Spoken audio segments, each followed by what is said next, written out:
সকালে দেশি বিদেশি পর্যবেক্ষকদের কাছে নির্বাচনের প্রস্তুতি তুলে ধরার পর এবার নির্বাচন ভবনে পুরো কমিশন ব্যস্ত সময় শেষ মুহূর্তের প্রস্তুতি নিয়ে পার করছেন। এ বিষয়ে বিস্তারিত জানাতে সরাসরি যুক্ত হচ্ছেন সহকর্মী হুমায়রা ফারুকী।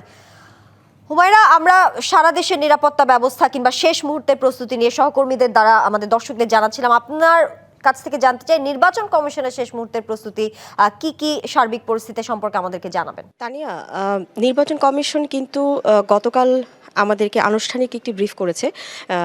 নির্বাচন কমিশনার ব্রিগেডিয়ার জেনারেল অবসরপ্রাপ্ত আবুল ফজল সানাউল্লাহ তিনি আমাদেরকে জানিয়েছেন যে নির্বাচন কমিশনের যে আনুষ্ঠানিকতা, নির্বাচনকে সামনে রেখে যা যা করণীয় সেই বিষয়গুলো, সেই ধাপগুলো তারা পার করেছে এবং আজ সকাল থেকে বিভিন্ন কেন্দ্রে কিন্তু ভোটের যে ব্যালট সেগুলো পৌঁছানোর কথা রয়েছে। এবং ইতিমধ্যে আমরা যেটা জানতে পেরেছি, বেশ কিছু কেন্দ্রে কিন্তু অলরেডি ব্যালটগুলো পৌঁছেছে।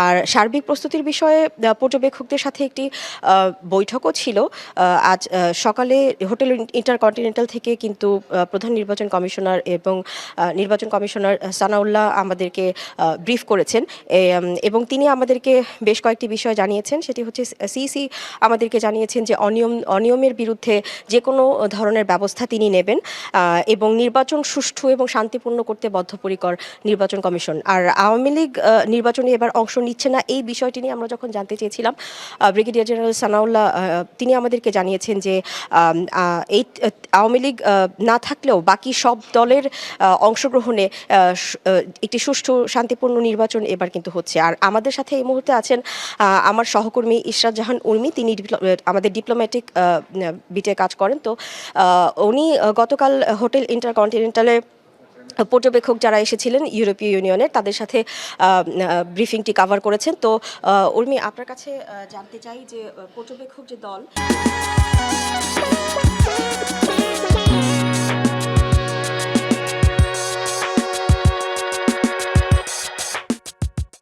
ইউরোপীয় ইউনিয়নে তারা কোন কোন বিষয়গুলোতে ফোকাস করছেন এবং কি বিষয়ে তাদের কোনো সাজেশন আছে কিনা এই নির্বাচনকে সামনে রেখে?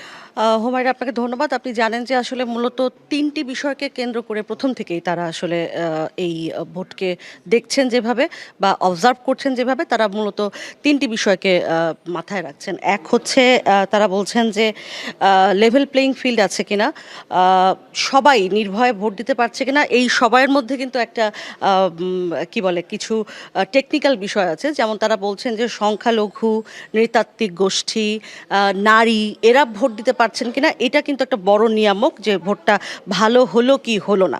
তো এটি হচ্ছে একটি বিষয়। আর তারা বলছেন যে অবশ্যই এটি আসলে সবাই ঠিকমতো প্রচারণা চালাতে পারছে কিনা, সমানভাবে সুযোগ পাচ্ছে কিনা, এই বিষয়টির উপর তারা গুরুত্ব দিয়েছে। এটি একটি বিষয় এবং আইন শৃঙ্খলা পরিস্থিতি। আপনি জানেন যে এইবারই কিন্তু নারী যে প্রার্থী আছেন সংসদে, তারা সংসদ নির্বাচনে অংশ নিচ্ছেন খুব কম সংখ্যক। সে বিষয়ে পর্যবেক্ষকদের কোনো মন্তব্য আছে কিনা বা তাদের পয়েন্ট অফ ভিউটা কি? এই বিষয়টি আসলে তারা তো বলছেন যে নারী ভোট দিতে পারছে কিনা।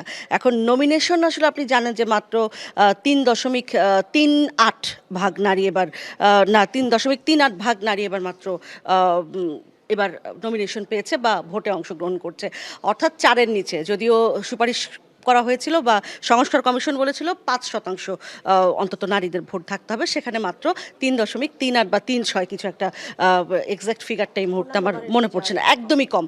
তো কিন্তু দেখেন, অবজারভারদের আসলে এই জিনিসটা দেখা তো আসলে তাদের এখতিয়ার না। তাদের দেখার এখতিয়ার হচ্ছে যে যারা ভোটে দাঁড়িয়েছে তারা ঠিকমতো ভোট দিচ্ছে, তারা ঠিকমতো প্রচারণা চালাতে পারছে কিনা, তাদের কোনো অভিযোগ হচ্ছে কিনা, কোনো আইন শৃঙ্খলা পরিস্থিতি ঠিকঠাক আছে কিনা, এবং নারীরা ঠিকমতো ভোট দিতে পারছে কিনা। নমিনেশন নিয়ে আসলে তাদের কিন্তু কোনো বক্তব্য নেই। এটা হচ্ছে যে অবজারভারদের পক্ষ থেকে। এবং আপনি জানেন যে 200 পার্লামেন্টারি কমিটির এক সদস্য ইউরোপীয় ইউনিয়নের, তারা কালকে গতকাল থেকে তারা আসলে শুরু করেছেন। এর আগে 56 জন 64 জেলায় ছড়িয়ে পড়েছিলেন। এখন তারা যেটা করছেন যে 200 জন মোট পর্যবেক্ষক এই মুহূর্তে বাংলাদেশে আছেন এবং সারা বাংলাদেশে তারা দেখবেন। ধন্যবাদ।